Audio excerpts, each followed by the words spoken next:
let's just start recording now. I have no idea how long this video is going to be. I have no idea how this video is going to go. But I do know this video is going to be chaotic. So I like chaos. right now, as we're talking, it's just darkness. It's just me on this side, him on that side, Cornelius in the corner, and darkness. In post, hopefully, I will edit in some kind of images or things. Otherwise, you're going to have a whole lot of darkness in this video, and it's going to be really awkward.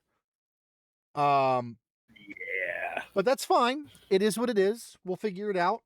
Maybe I'll just add an overlay to the whole thing and never add anything else, and it'd be real lazy. We'll figure it out. It doesn't really matter. Here's what we are going to talk about.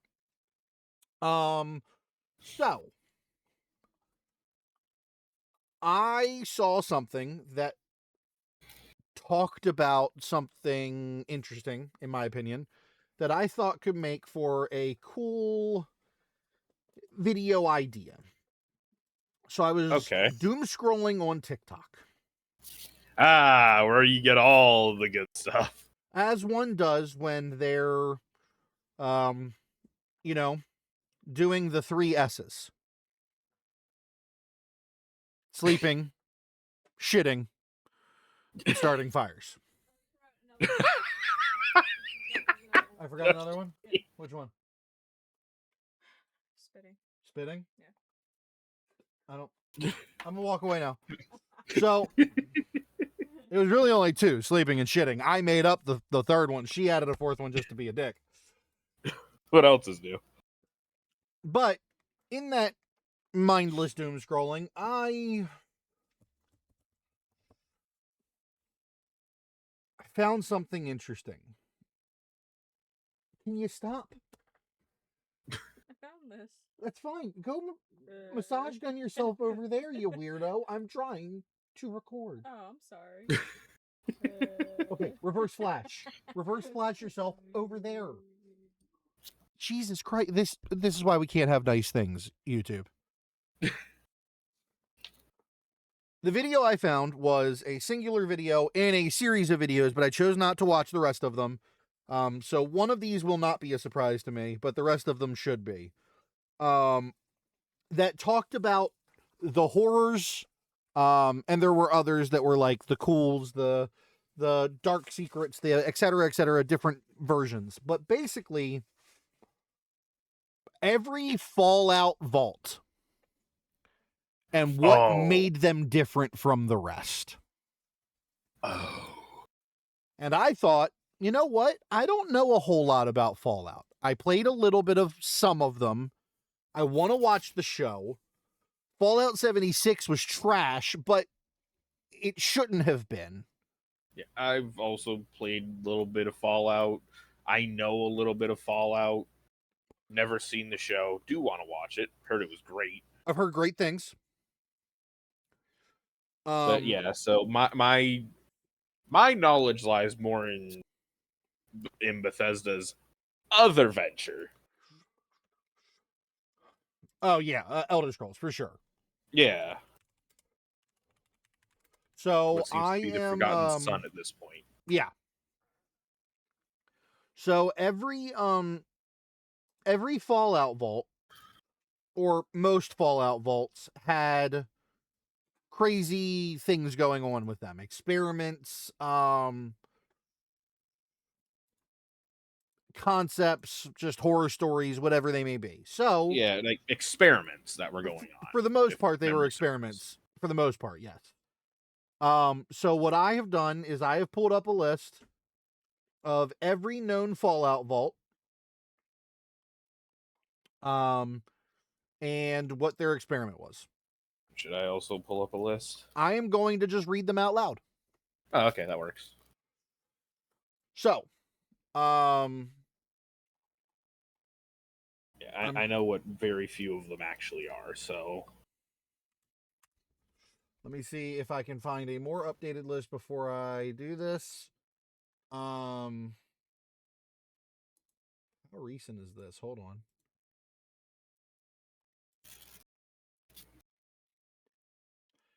The 8 months vaults ago. Of Fallout are one of Oh, this could be interesting, actually. Hold on.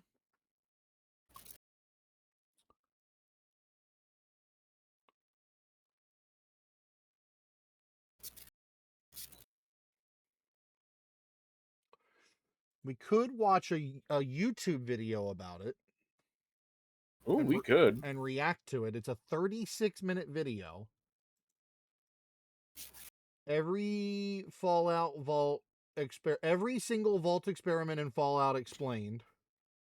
It looks fairly thorough in terms of what they've gone over. Yeah. Um, and we could even probably put it on the screen. Yeah, that's what I was thinking. Yeah. That way, because, stream isn't just confused staring at us two jackasses. Right. So yeah, we can do that. Let's do that instead. So let me bring you over to this scene. So this was just a nice intro and us figuring everything out. Perfect. So we'll bring you over to this. We're professionals. We are professionals, not really. Damn, we are. And then I will share the screen with you in Discord.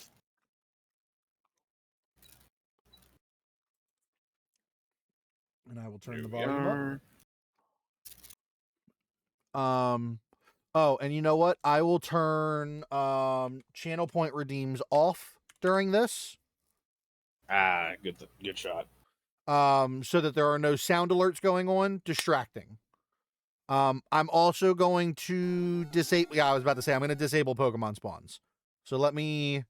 Storm, do you want to try and catch this girder before I get rid of it? I don't know if you have a girder. I think I already have one. I'm not sure. But I don't want to throw away a girder if people don't have it. All right, Pokey End. Trying to be considerate. All right, get rid of the girder. I mean, I've got most of the Pokemon at this point. Yep. All right, so we will disable Pokemon.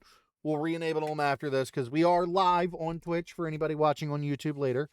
But all right, cool. So, and then yeah, we can do this. All right, ready? Yes, sir. All right, let's see how this goes. One of the series' most iconic features. Huge underground shelters built and marketed by the Vault-Tec Corporation as a way for America to ride out a nuclear war in safety and comfort. While on the surface, Vault-Tec had the appearance of a squeaky clean company, its cheerful... Hold on. Wait a minute. While on the surface, Vault-Tec had the appearance of a... Nope, I'm calling that phone number. Calling it right now. Yeah, wait a minute. 1-888-4 Vault Tech.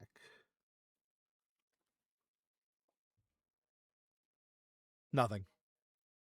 Damn. I wonder if that was a thing and then they took it down. That's a shame. Maybe I typed it wrong. Hold on, let me make sure. 1-888 4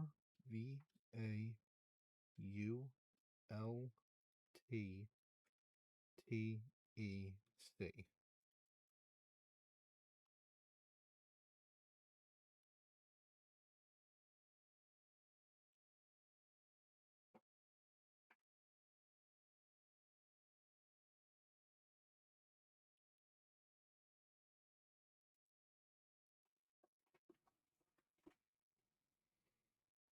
Nothing.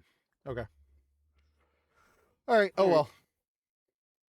Was worth a shot. Could have very well been a thing. Might have at once upon a time. Squeaky clean company, was worth a its shot. Cheerful Vault Boy mascot, and the hopeful marketing they pushed on the American public before the Great War was nothing but an elaborate smokescreen. By the late 2050s, the writing was on the wall. Full-scale atomic war was becoming a real possibility, and certain parts of the United States government and military-industrial complex began workshopping solutions. Fuck off, Pee-wee Herman. What they settled on was Project Safe House, a series of bunkers for the government and civilian population to ensure America's survival. The Vault-Tec Corporation won the bid, but before they began construction, their leadership was taken aside by their new employers. The truth of the matter was that the cash-strapped government simply didn't have the money or resources to house hundreds of millions of American citizens, but they did have the means to adjust the parameters of Vault-Tec's contract. These government contacts instead intended the vaults to be used as a grand staging ground for twisted and often deadly social and technological experimentation in the cramped, claustrophobic confines of their tunnels. The morally bankrupt leadership at Vault-Tec leapt at the opportunity and began revising their construction and administration plans. 122 public vaults had been built by the time the bombs dropped in 2077, and of that number, only 17 were designed for their advertised purpose, to protect their inhabitants. The other 105 had terrible trials in store for them, both those insisted upon by the shadowy government insiders the company had grown so close to, as well as some suggested by Vault-Tec itself. Many of these experimental vaults were lost to time, with nothing being known of their status, purpose, or existence, but there are a few of which Wastelanders know a great deal. I know about that one. These dark, 69. Rusted shells blight the wasteland wherever they lurk, the memory of the cruel experiments carried out within still discussed in whispers among those brave enough to explore them.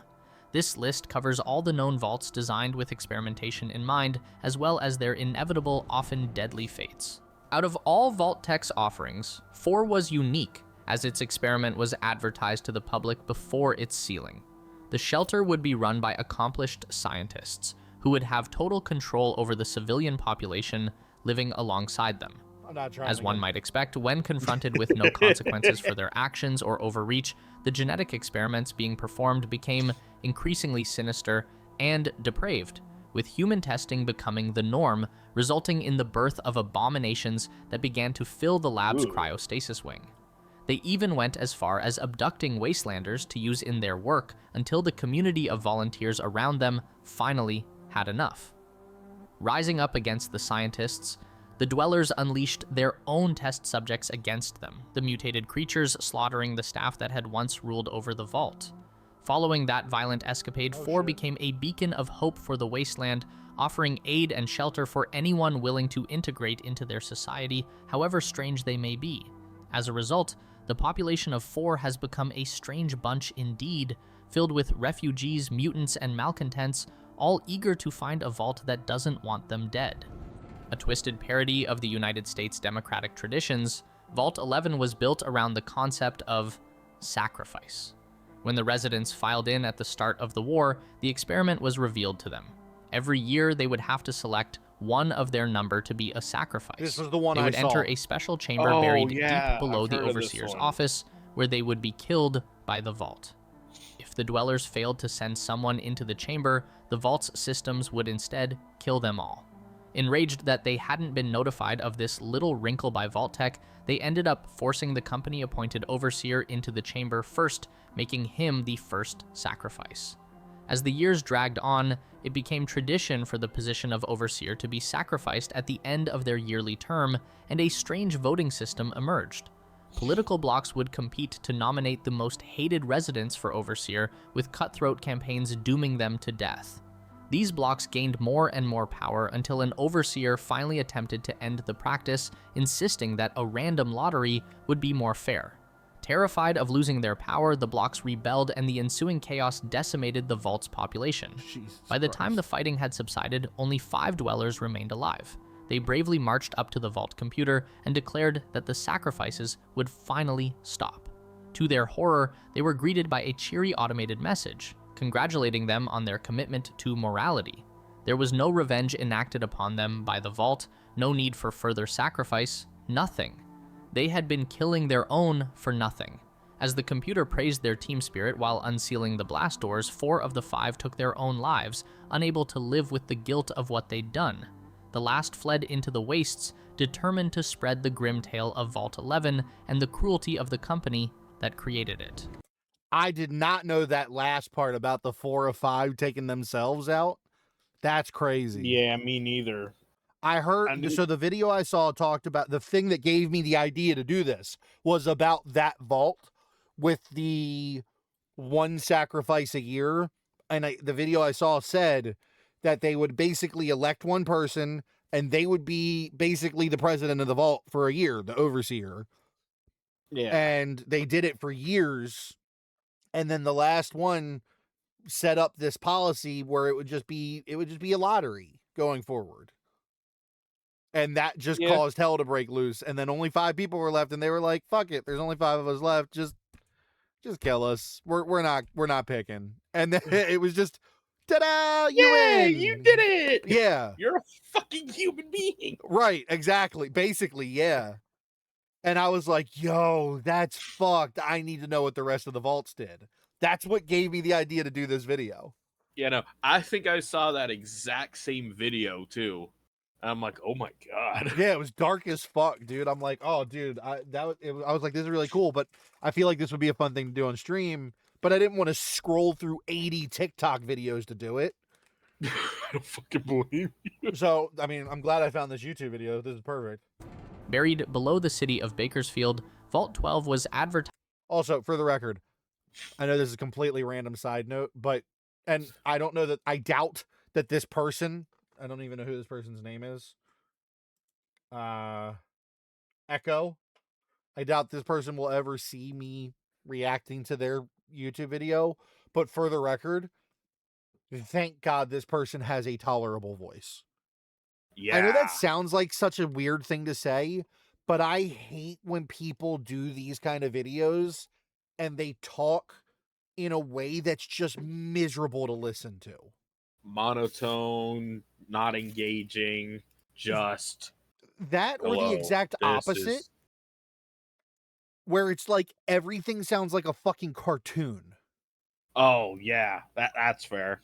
Like almost like an intro to a Watch Mojo video, but it's the entire 30-minute video is a Watch Mojo intro. Yeah. I don't want to watch 30 minutes of Watch Mojo intro. Yeah, but you also don't want to watch the 30 minutes of and here. Oh no. Is No. Vault 12. No. I don't want either. So just I can't imagine Echo will ever see my reaction to this. But in the event that you do, thank you for having a good presentation to this. Yes. Thank you for not being monotone as fuck and not being fake as fuck in your presentation either. Because I can tell when people are faking being excited about things. It's obvious. Yeah. Advertised as one of the most secure and well-protected of all Vault-Tec offerings, but ironically, was one of the least. The structure was built without any form of radiation shielding, and the famous gear-shaped blast door was unable to be fully closed.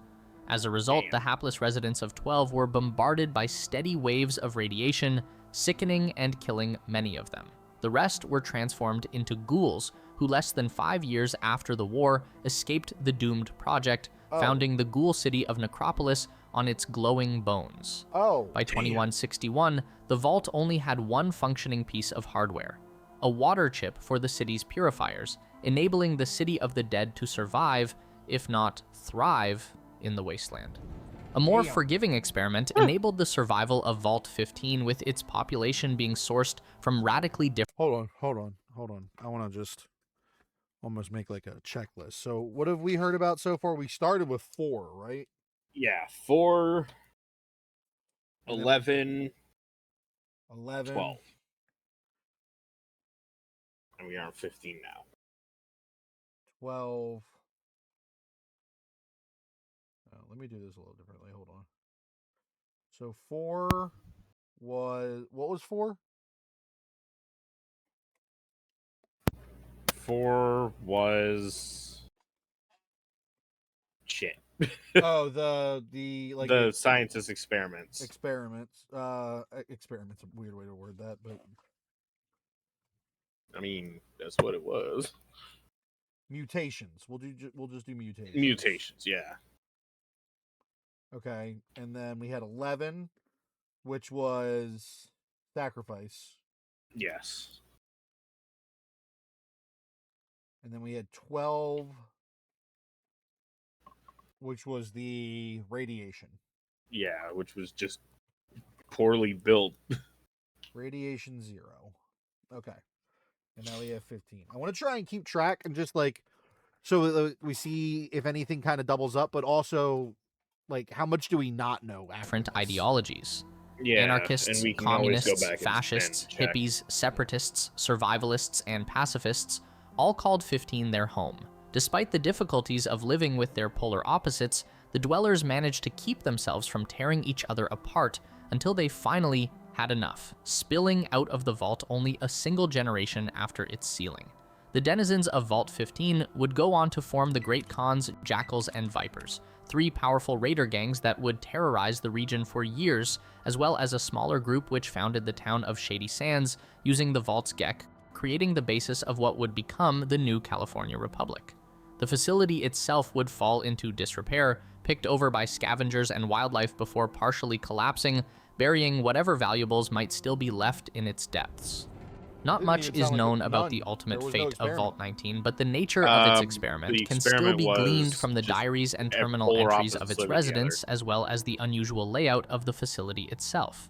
Divided into 2 identical sections, the red and blue halves of the vault were each led by their own overseers, who were given the task of inducing paranoia in the dwellers under their care.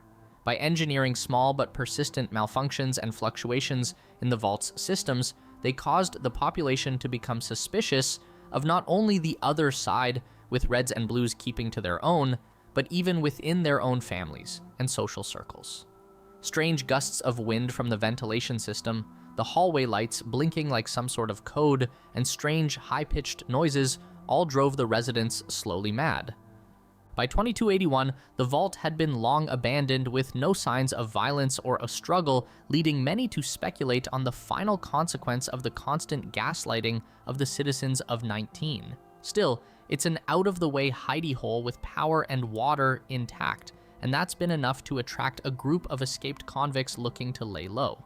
Who's to say if these new inhabitants will fall prey to the same paranoia that doomed those who came before?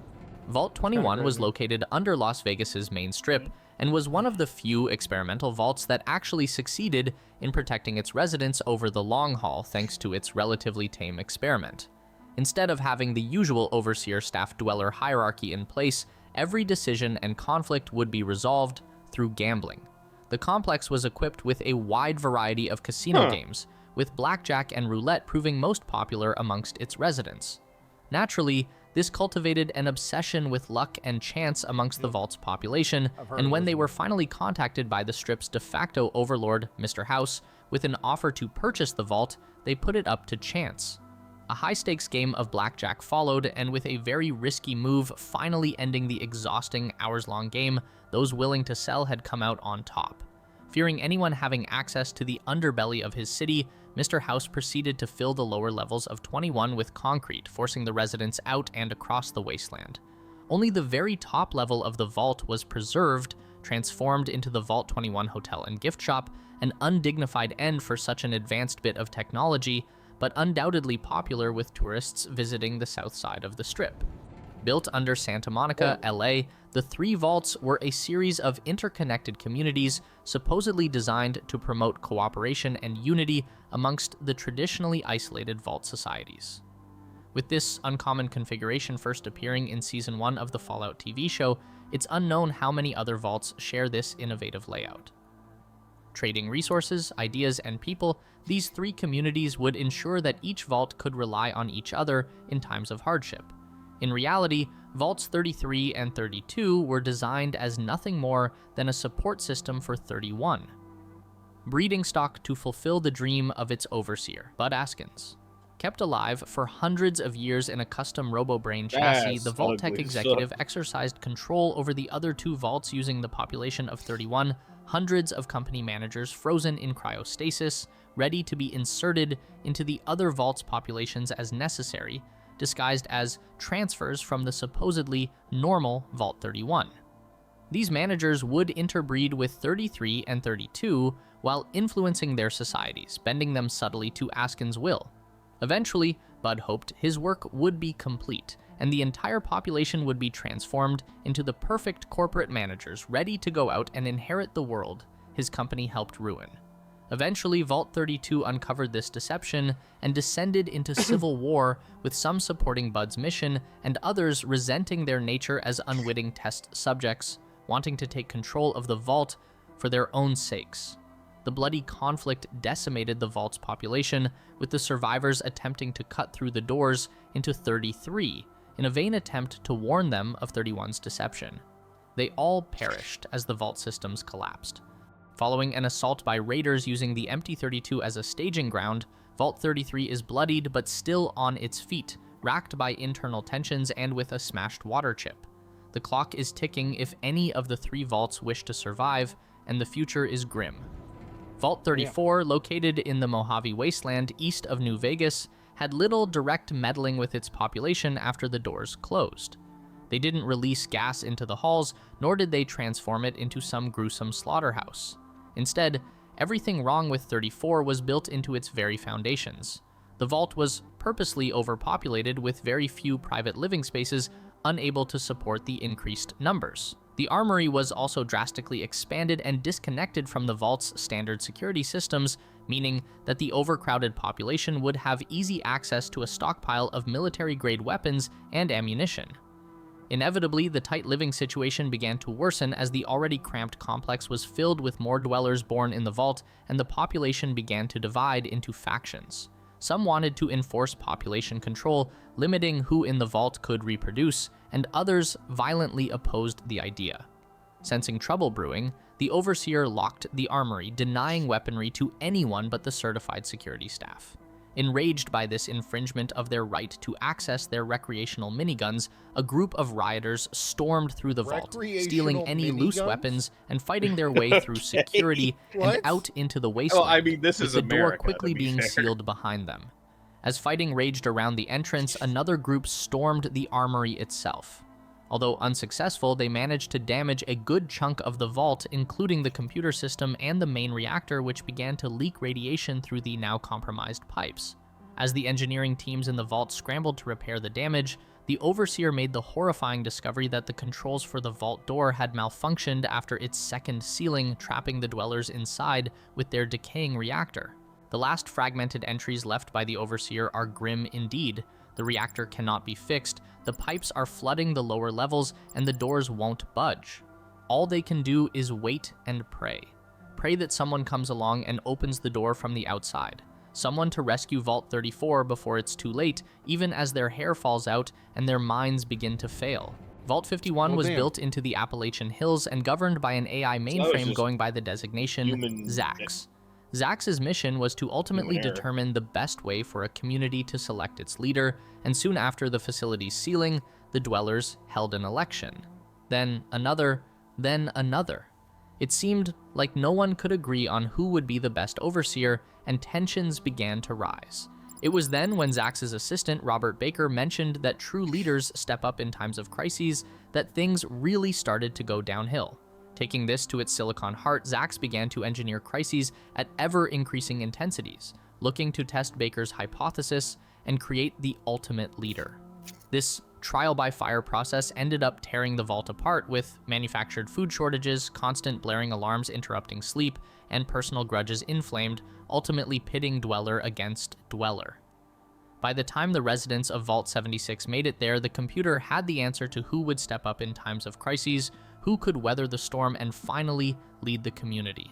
The only one left alive, Zax, a lone robotic leader overseeing a vault of the dead. Vaults 68 and 69 live in the collective imagination of many wastelanders, achieving almost mythic proportions and with some willing to do almost anything to access them. This is for one simple reason: complete gender imbalance. Vault 69 was filled with 1,000 women and only a single man, and 68 with 1,000 men and one lone woman. Whether one longs to be the subject of that much attention or dreads the idea, it's certainly an experiment with a bizarre, if not cruel, scope. Vault 75 brought the already black morals of Vault Tech to a new low. Built underneath Malden Middle School, on the outskirts of Boston, 75 was advertised heavily to the children of the school and their families, and when the bombs dropped, they were easily filled to capacity. As the new dwellers entered, the children were separated from their parents, the former heading deeper into the vault, and the latter staying behind for an orientation. Behind soundproof walls, the families of the true intended residents were gunned down by the security detail before being tossed into the incinerators.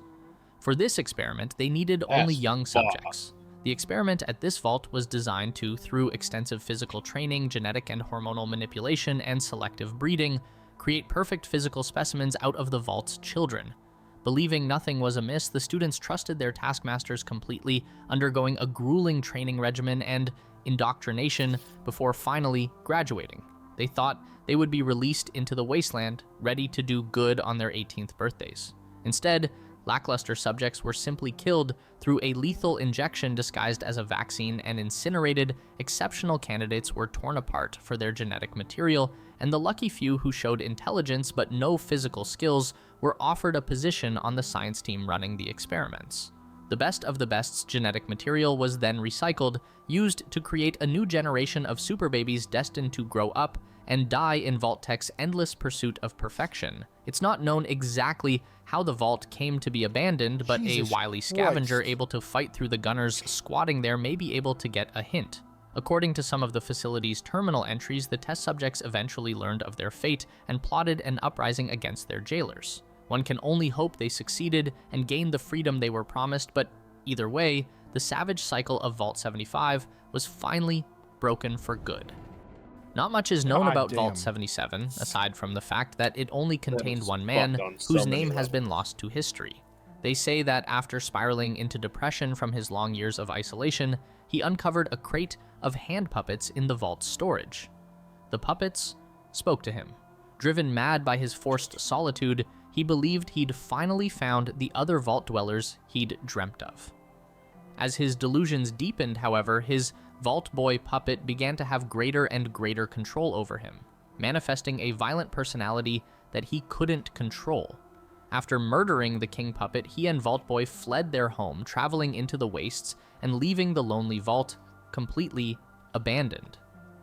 If Vault-Tech had intended to study the effects of isolation and the lengths one would go to for companionship, they had their answer. All it took was the last threads of one man's sanity.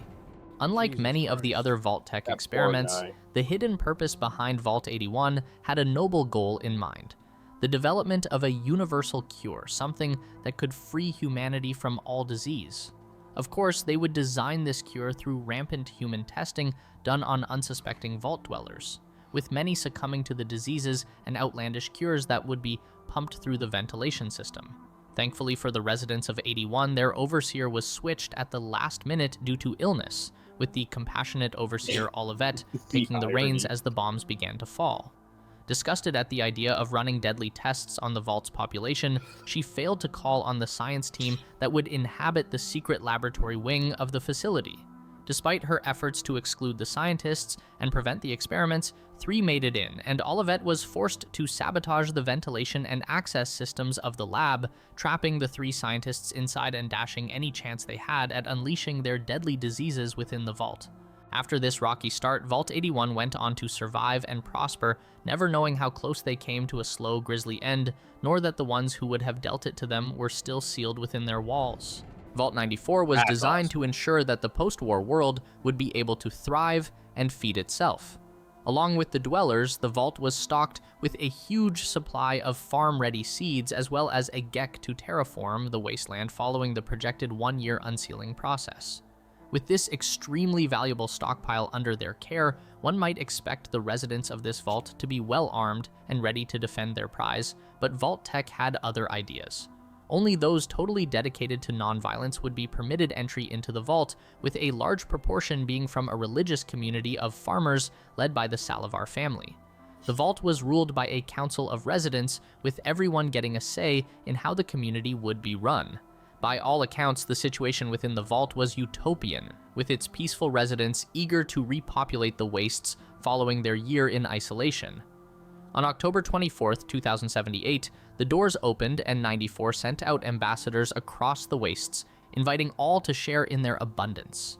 In a cruel twist of irony, the vault's welcoming nature was deeply suspicious to the wastelanders of Appalachia, who expected their promise of safe harbor and abundant food was a trap designed to lure in unwary prey. After a brief altercation at the vault's entrance, a group of survivors from the town of Harper's Ferry massacred the residents to a man and destroyed the GEC within, irradiating the whole area and driving the countryside's plant life into overdrive. Now nothing remains of Vault 94 or its peaceful residents but an overgrown metal coffin, their innocent dream dying alongside them. Vault 95 was designed as a rehabilitation facility for people suffering from chem addiction. Buff out. Med-X, Mentats, Psycho, it didn't matter. All manner of addicts were accepted into the vault. For years after the bombs dropped, they were all forced to go cold turkey with the help of rehab staff and community support. Slowly, the hopelessly addicted vault dwellers came to grips with their new chemless lifestyle, and society in the vault began to thrive. That's when the real experiment started. 5 years after the vault was sealed, a vault tech agent implanted in the population unsealed a secret stash of hard drugs hidden in a crawlspace. The company wanted to know what would happen if recovered addicts were given a chance to relapse back into their old addictions, and the results were explosive. Some immediately dove back into their old habits, some tried to stop their friends from accessing the stash, and others stayed as far away from the narcotics as possible. Inevitably, the tension between these groups erupted into violence, with the freshly drug-addled residents taking out their frustrations on those who would deny them their high, the conflict driving yet more to the buff-out bottle or Med-X syringe. Social order completely fell apart, and the vault was eventually abandoned, the residents fleeing into the wasteland, the more hopeless among them joining raider gangs to continue feeding their addictions, spreading misery across the Commonwealth. Now the vault is nothing but an empty building used at one time or another by various factions, and currently occupied by the mercenary gunners. Still, some are drawn to the place by the promise of its rehab wing, which could apparently cure any addiction. Whether this miracle procedure is just a fairy tale spawned by stories of the vault's past or not is hotly debated by wastelanders across the Commonwealth, but if true, it could prove a potent prize indeed for anyone still struggling against Psycho's siren song. Vaults 92 and 106 were another pair of shelters with similar experimental designs. Both were designed to test the limits of the human brain when confronted with mind-altering stimuli. In the case of 106, it was a creeping, invisible cloud of hallucinogenic gas, and in Vault 92, it was a constant, never-ending drone of white noise.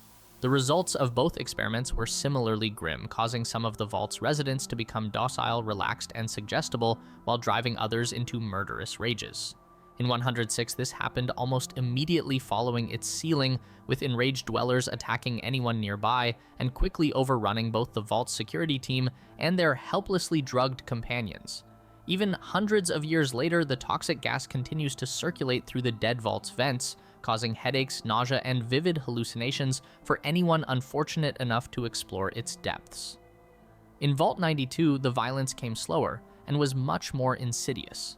At first, it seemed like the subtle suggestions layered into the noise were making the occupants, all celebrated musicians dedicated to preserving art beyond the apocalypse, more relaxed and suggestible.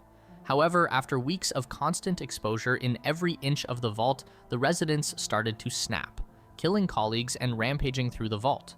One such affected man was shot 23 times after tearing a fellow musician limb from limb before finally succumbing to his injuries. 23? This man had a prior vendetta, I swear. What were you shooting him with? A dart gun? This man was getting shot with blow darts. What are you doing? Kept on his feet only by a frothing, animalistic rage brought on by the mental conditioning. Those less affected by the noise took up arms against their mad former friends, and a silent war broke out beneath the wasteland's surface, of which there would be no survivors. Now the vault is full of mirelurks, bloatflies, and other vermin, living in the flooded, crumbling vault, which once held the best musical minds of the old world. Built into the mountains of Appalachia, Vault 96 contained only 5 inhabitants, all accomplished scientists and academics, and a vault mainframe installed to organize their efforts. The efforts in question were to shelter plant and animal species native to the region before slowly releasing them back into the wild to repopulate the wasteland ecosystem. At least, this was the public story. In reality, the scientists were intended to research and induce mutations in the region's wildlife, to produce countermeasures against the beasts, as well as develop abilities that could prove useful if harnessed by Vault Tech. The mainframe running the vault would encourage productivity by conducting its own experiment on the researchers, where it would demand weekly credits earned through their efforts. If they fell behind in their work, the mainframe would allocate appropriate punishments for their laziness. Of course, Vault Tech being Vault Tech, an appropriate punishment for not meeting a quota was death via poison gas. By the time the true gravity of the situation had sunk in, one of their colleagues, Nina, had already been killed by the computer, and their ever-increasing quotas were becoming nearly impossible to fulfill. In a last-ditch attempt to escape the vault and inevitable death at the hands of their Silicon taskmaster, the scientists deployed a prototype computer virus to kill the mainframe and unseal the vault. The virus did end up destroying the homicidal machine, but not before it activated a failsafe, flooding the entire vault with poison gas and suffocating the last of the vault's occupants before they could make their escape. With the doors unsealed and no mainframe to run its systems, the animal test subjects of Vault 96 spread into the surrounding hills as the ice from the malfunctioning cryo units inside filled the facility with ice. Now a frozen tomb, the research vault is still packed with scientific instruments and facilities, making it an ideal haunt for any morally bankrupt post-war researchers looking to dabble in a bit of genetic engineering.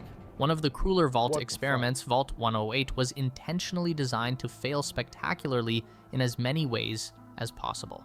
After its sealing, the dwellers discovered that no one had been assigned to any jobs or other important positions besides the overseer, the chiefs of staff security, and the morale officer.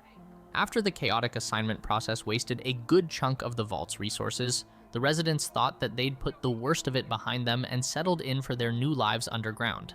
Then, just 2 years into their stay, the overseer was diagnosed with brain cancer, which progressed in record time, killing him in a matter of months and sending the vault into yet another panic.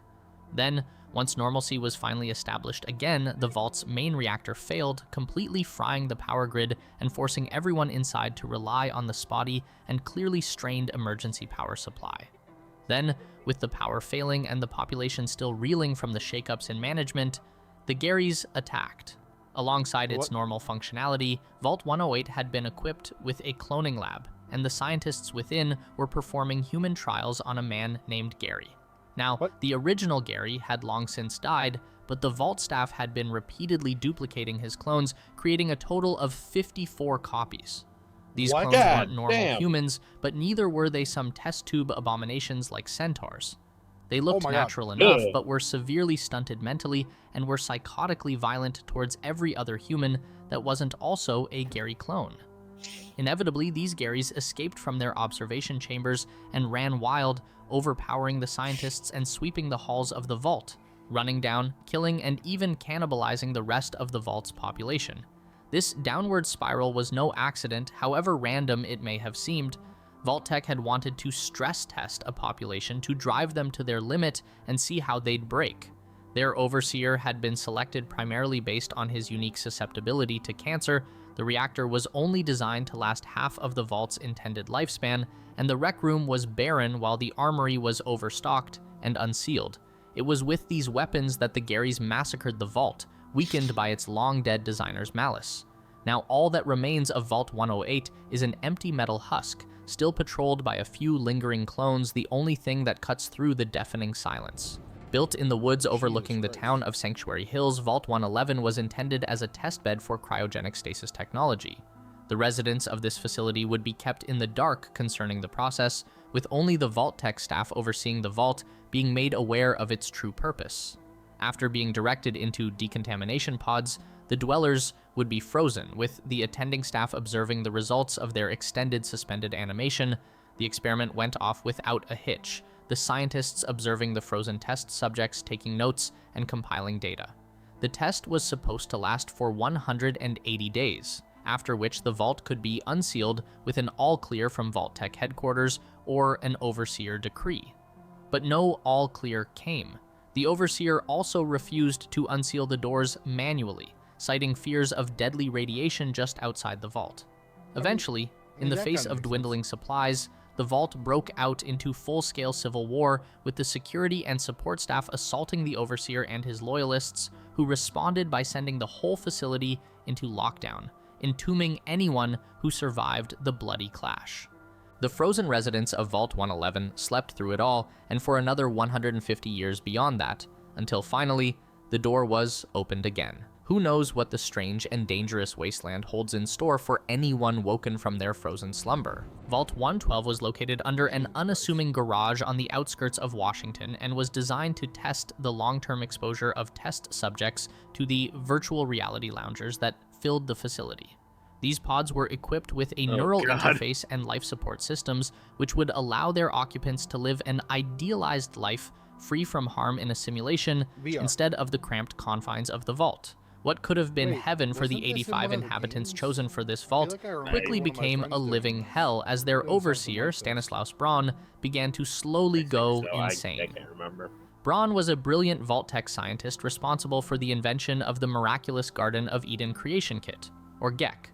However, the 200 years that had passed since the vault's ceiling took a toll on him. By 2277, the man had become sadistic and bloodthirsty beyond measure. His position as overseer granted him godlike control over the simulation, able to rewrite and manipulate it as he saw fit. He used this power to torment the vault's inhabitants, breaking up marriages, arranging accidents, and even killing some occupants before wiping their minds and rebooting them back into the simulation. The helpless vault dwellers had to endure the agony of being killed and resurrected, only to be killed again for almost 200 years, completely at the mercy of Braun. Depending on the choices of the lone wanderer when they inevitably stumble across the vault in the search for their father, they could either remain in that horrible limbo for many years to come or receive peace with the activation of a failsafe program, allowing them to finally die and leaving Braun trapped on his own in the simulation. A just punishment for a man so cruel and twisted. Vault 118 was located on Mount Desert Island off the coast of Maine and buried underneath the Cliff's Edge Hotel. The hotel was a high-class retreat for wealthy tourists visiting the island, and the vault being built below it was designed to reflect this luxury. Vault-Tec advertisements presented this particular shelter as an exclusive, refined, and desirable living space, where its inhabitants would be tended to hand and foot by robotic staff. While this was true and the complex was equipped with fine living quarters, amenities, and a large contingent of robot servants, the company failed to mention that there would be other residents included in the guest list. The overseer was instructed to, once the bombs began to drop, open the vault to a secretive second list, one composed entirely of working-class members recruited from surrounding towns. These poorer residents would be funneled into a cramped and uncomfortable second wing and left at the mercy of the wealthier inhabitants and their metal underlings. By maintaining and enhancing a divide in social class, the scientists at Vault-Tec hoped to study the effects of unlimited social power, the effects of class conflict on social stability, and the likelihood of a closed system erupting into all-out class warfare. Fortunately, this second wing was neither completed nor filled by the time the bombs fell, as funding fell through after several investors pulled out of the project. When the vault finally had to be used, only the well-appointed section was complete and safely housed its population of wealthy inhabitants for a time. After a period of confinement, however, one resident, a General Atomics scientist by the name of Bert Riggs, convinced the rest of his group to transfer their brains into some of the robotic shells they had on hand. That way, they would be able to outlast the war and take their rightful place once this all blew over. Now converted into robo-brains, the totally insane residents of Vault 118 are mostly harmless, but one shudders imagining the damage they could cause if the vault had been completed. If 300 innocent residents were lorded over by mad, immortal, and fabulously rich masters. Vault 114 was almost the complete opposite. Built right underneath Boston's downtown core, it had similar advertising to 118 with a unique twist. The promised luxury wouldn't be delivered. Instead, the rich families would be confined to small one-room apartments and placed under the control of a notoriously anti-upper-class overseer. The individual chosen for this task was a local homeless man by the name of Soup Can Harry, whose hobbies included eating Abraxo cleaner. What? Run that back. Run that back. A notoriously anti-upper-class overseer. The individual chosen for this task was a local homeless man by the name of Soup Can Harry, whose hobbies included eating Abraxo cleaner and uncovering secret Illuminati strongholds in downtown dumpsters. The experiment aimed to discover the outcome if the roles of wider society were reversed, and the poor and disadvantaged were able to rule over the rich. Like 118, this vault was never completed and stood empty for over 100 years, but has since become a haunt for gangsters and other troublemakers in the heart of Boston's post-apocalyptic downtown. And there you have it, every vault experiment in Fallout. Though some were made to be shelters and others research laboratories, the experimental vaults remain the most disturbing yet fascinating offer from everyone's favorite slimy pre-war corporation. Okay. Damn. So, all right. Now, let's compare this list I found. See if it has any other information. So we found 1, 2, 3, 4, 5, 6, 7, 8, 9, 10, 11, 12, 13, 14, 15, 16, 17, 18, 19, 20, 21, 22, 23, 24, 25, 26. 26. Okay. From that right there. Okay, let's see. So right here we've got Vault 3, which was a control vault. Additional details. Inhabitants chose to remain in isolation for over a century until a water leak forced them to open for trade. Vault was subsequently massacred and taken over by the fiends. Damn. That's tough. Okay, we heard about 4. Let's just go over it real quick, see if it kind of matches up with what we heard. A publicly known experiment. Yep. Scientists adopted a policy of letting in survivors to use a genetic experimentation test subjects. Subjects broke free. Yep. Okay, cool. Vault 8. I don't think we heard about that one. No, we did not. Control Vault. Inhabitants left on schedule and used their GEC to establish Vault City. Okay.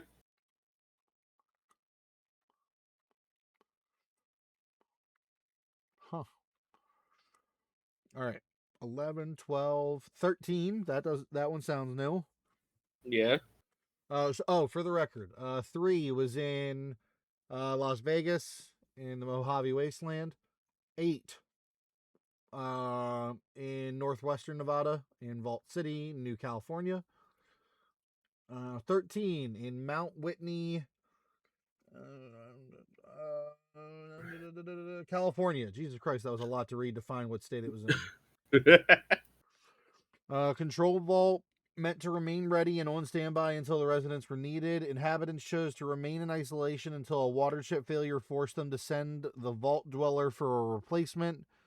Schism caused by the Vault Dweller resulted in many inhabitants leaving. Survivors were killed or kidnapped by the Enclave. I don't know what that means, but it still doesn't sound good.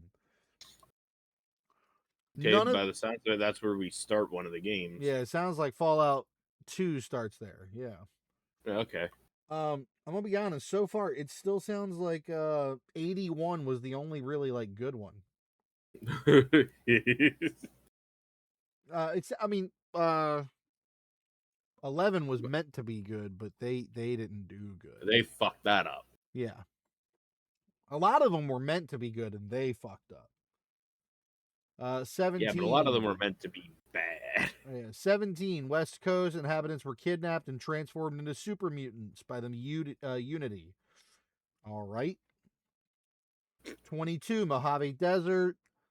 Research facility studying and creating genetically modified crops and flora. That's cool. Genetically modified fungal infection transformed inhabitants into spore carriers. Damn. What is that? Yeah. No. What is that? Ugly. No. This is about to be a longer video than I wanted it to be. What is that? No, Pip, no.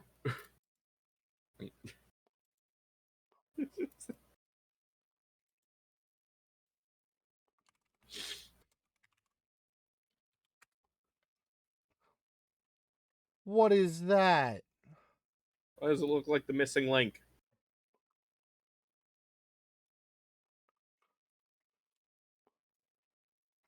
Hold on. No. Now I need to know. Hold on. Oh no.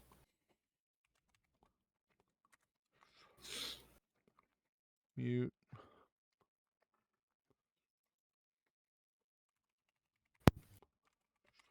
What vault was that? 22.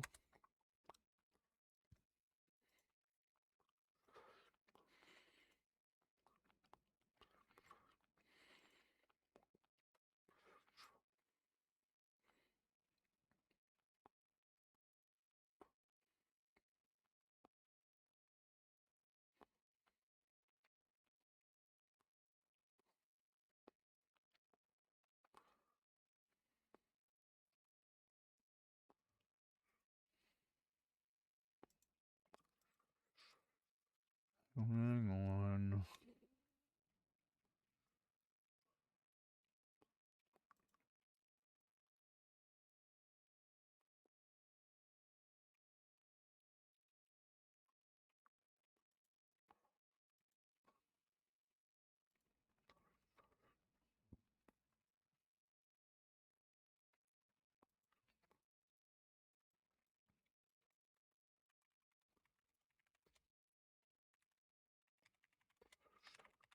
Where is it?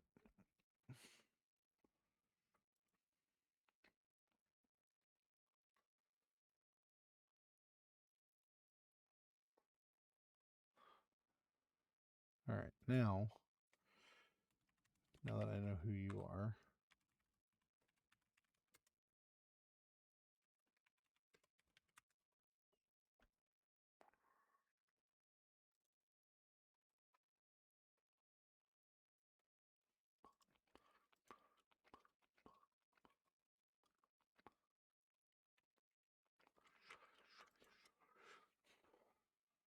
All right. No, I don't know. That's just terrifying. Whatever. All right, moving on. I don't want to be here forever, but I want to know more. 24, experimenting with brainwashing techniques. Do we have a 24? I don't think so. No. Brainwashing techniques using brain-computer interface chips developed by Robco Industries, turning the dwellers of the vault into communist agents. Hey, yo! Failed, with much of its populace found dead in 2296. Some records and technology from this vault were extracted by Hank McLean that year. Okay. 29. Social experiment said to be full of rich, obnoxious teenagers. Fuck that. Well, I know where I'm massacring. No. Ain't no one need a bunch of spoiled rich bitches. 63. This one's in Virginia. Built as the personal project of Vault-Tec board member Hugo Stoltz. Not intended as a social experiment, but rather a facility to develop technologies that can be used to establish a post-war society, including weather manipulation and large-scale robotics, connected to above-ground facilities along with underground rail system.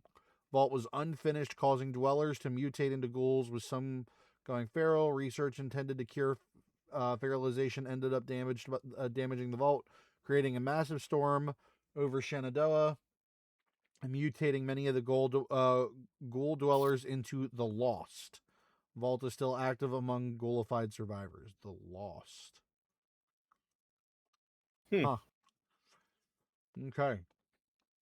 That one's got some cool lore to it. 76. Control Vault, meant to house the best and brightest in order to rebuild. Yeah, so I guess anything that says Control Vault is a starter vault for one of the games. Yeah.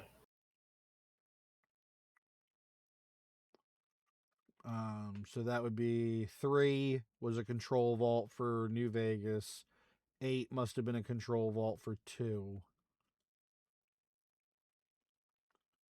Looks like 13 must have, or maybe not a starter, but like one of the like vaults that's in the game, because this one has like text to it, so maybe it's one you find. Well, I was gonna say control vaults are probably okay. We're not gonna run as many experiments here. We're just gonna see what happens. No, I think Control Vault, the way that these Control Vaults work is the thing that they're doing with Control Vault. The term is meant to be, it's a vault designator here to let us know that this is where, like, this is a vault you can find in game. Okay. I think.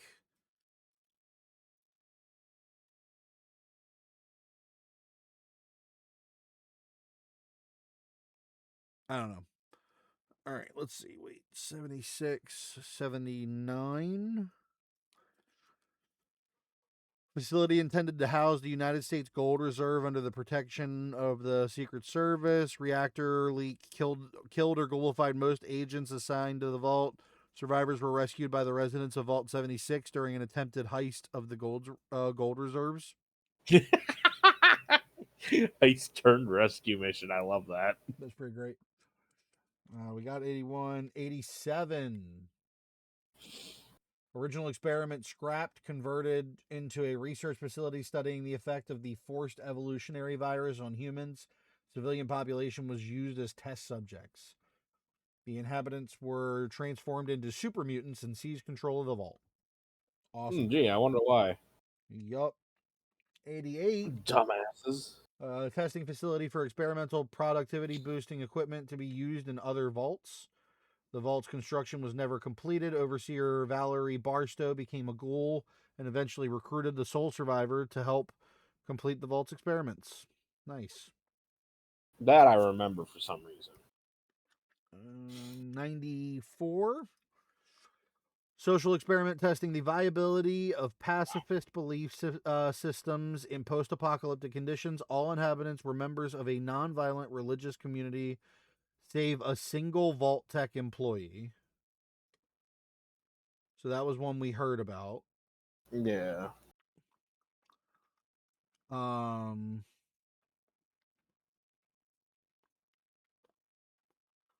Observer confessed to the experiment, urged inhabitants to arm themselves for safety purposes. Yeah.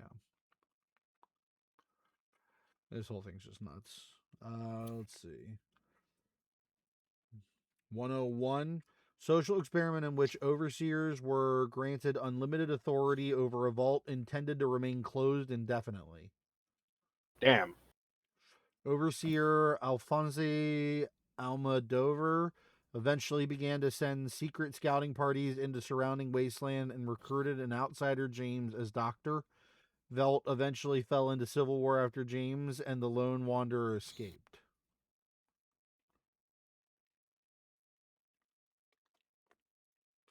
Hmm.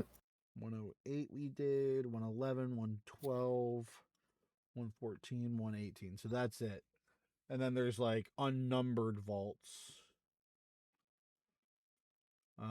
Yeah. Vaults in supplementary material. I don't know what that means. Oh, like other things. Okay. So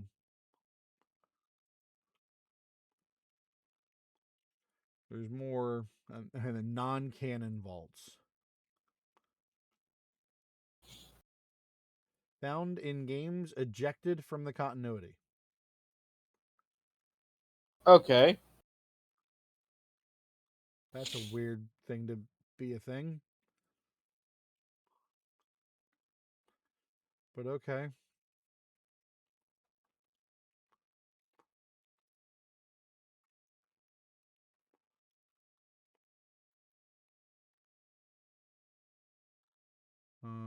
Well, Vault 1, unknown experiment. Vault 0, command and control center monitoring the Vault's experiments managed by the calculator and AI supercomputer using the brains of America's greatest geniuses and processors and personality templates. Huh. Well, I feel like what I learned here is that the Fallout vaults are fucked up, man. Yeah, Vault Tech is a fucked up company. Now, let's test this real quick because we've already broken an hour, so let's just be quick about it. I'm just going to scroll through. Hold on. Let's see if we agree. Get me down to the bottom. There we go. All right, let's see. So this is apparently, according to Game Rant, this is Fallout's Vault Tech's most disturbing experiments. So 21, Okay. they got 68, which is the one woman surrounded by hundreds of men. That's pretty gross. That's kind of icky. Yeah.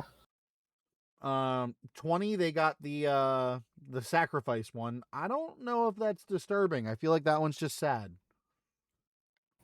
Definitely more sad than disturbing. 92, the psychopathic suggestions via white noise. That one's pretty bad. Pretty bad. 95, the addicts. The addicts one's pretty bad. Yeah, the drug one. I feel yeah. like that one should be a little higher. That one's pretty bad. I don't like that one. 108, the vault with more than one inhumane experiment. That's the clone one, right? I think so. I think 108 is yeah, that's the one with lots of Garys. Yeah, fuck Gary. Yeah, that's creepy. 81, that's the place that does all the diseases. Okay, I don't think that one's disturbed because if I'm correct, because that's she the saved one... them all. Yeah. Yeah, I don't think that one's disturbing. I feel like that should be lower because she saved it. Yeah. 106, that's the one where... Oh, the hallucinogenic gas. Yeah, that one's pretty bad. Yeah. Yeah. 77 should be way higher. What happened with the puppet? Yeah. That one's disturbing as fuck. That is fucked up. 34, vault with more guns than people. I feel like that's just that's just human nature. Yeah. At number 12 we got 13. I don't remember going over 13. No, 13 was one we read about. I don't remember. Oh, well, let's see what this says real quick. Not every vault created by Vault-Tec had a specific experiment attached to it. However, even this isn't something to celebrate. Some vaults, such as 13, were primarily designed to serve as more or less an emergency stockpile of pure humans or humans without damaged or mutated DNA from the wasteland. These humans were to be called upon by the remnants of the U.S. government or the Enclave, as most known them, to serve as their lab rats and slaves with which they would be rebuild the world. During the events of Fallout 2, the Enclave would kidnap every Vault 13 resident, or rather everyone that they hadn't already murdered, and imprison them aboard their headquarters of the coast of California, the Poseidon oil rig. That's pretty bad. Yeah, that is. That's pretty bad. 22, plant experimentation gone horribly wrong. Well, yeah. Yeah. Learned what those are. Don't like that one. No, Nope. 75, using children to create the master race. Yeah, I don't like that one. That one needs to go higher. That one makes me unhappy. That one's at least a 3. 12, a vault without a working door. Yeah, this one's pretty bad. Yep. 8, vault 111, the cryogenic experiments. I don't think that one is that bad. Really. Yeah, I don't think that deserves 8. 7, 19, psychologically induced tribalism. That one's pretty bad. Number 6, Vault 27, an experiment in overcrowding. That's the one with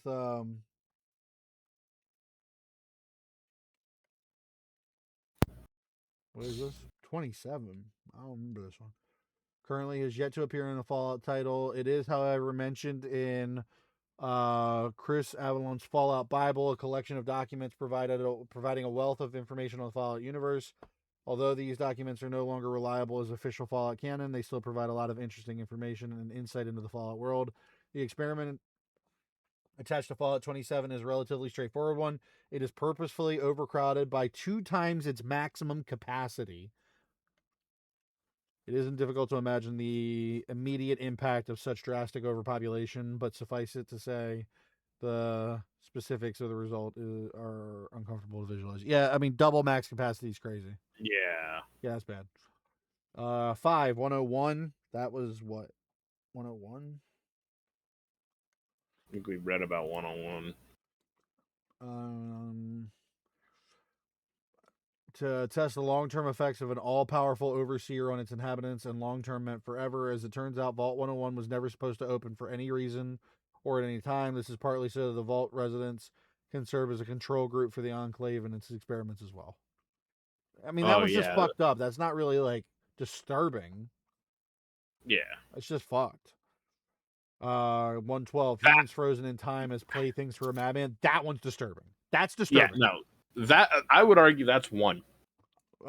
That is fucked. That and the children and the child one. That, the child one, and like the intelligence farm one. Yeah.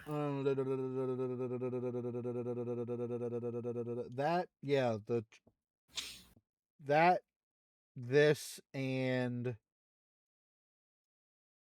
the lonely guy with his puppets might be my top 3. Yeah. I don't know. Hold on. Let's see what they got. A society controlled by unethical scientists. Vault 4? No. No. Vault 29. Children separated from their families. I mean, Wait. I mean,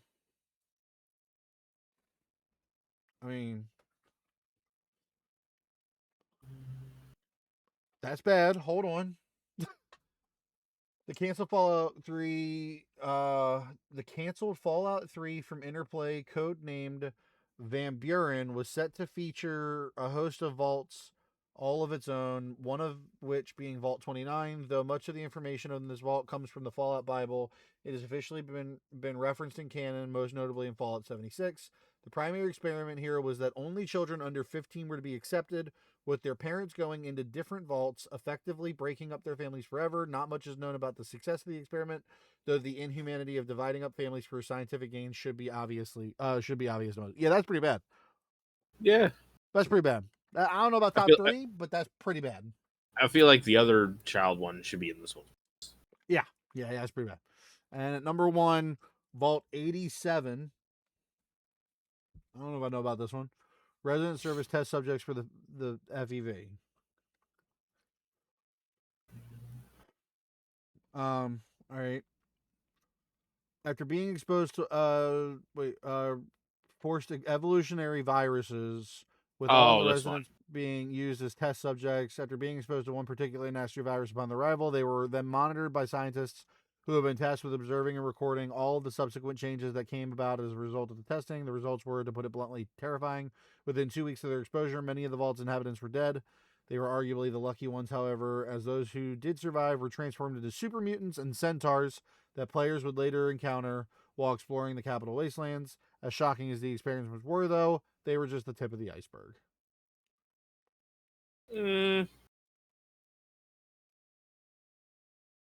That one's bad, but not as bad as some of the other ones that were on this list. Yeah. Now, I wonder if maybe they're wanting you to read it the other way, and so they're saying that these are the worst, and if that's the case, then I guess they're saying... Okay, no. That can't be right, then, because there is no way 68 has to be the worst on this list. I mean, if they're... No, I'm saying, like... Yeah, I mean, but maybe that's what they're saying, that the white noise suggestions, and then the sacrifice, and then the one woman surrounded by hundreds of men is the most disturbing. I don't think so. I don't know. Anyway, this was my video idea. I thought it'd be fun. I thought it'd be something different, something we've never really done before. Educational. I just thought it'd be something we've never really done before. Yeah, fuck it. And thematic with Fallout Season 2 going on right now. I just thought it'd be something different. So, yeah. You know, if maybe you guys watch play this, a Fallout game one of these days. I've thought about it too, but I just don't know which one I would even play at this point. Brett and I played 76 and just didn't. But anyway, if you guys watch this and you enjoyed it and you want to see something else similar to this vein, I don't know what it could possibly be, but if you have another thing in the Fallout world or another game that we could do something similar, let me know. And yeah. I guess that's it. Yeah. Bye. Yeet.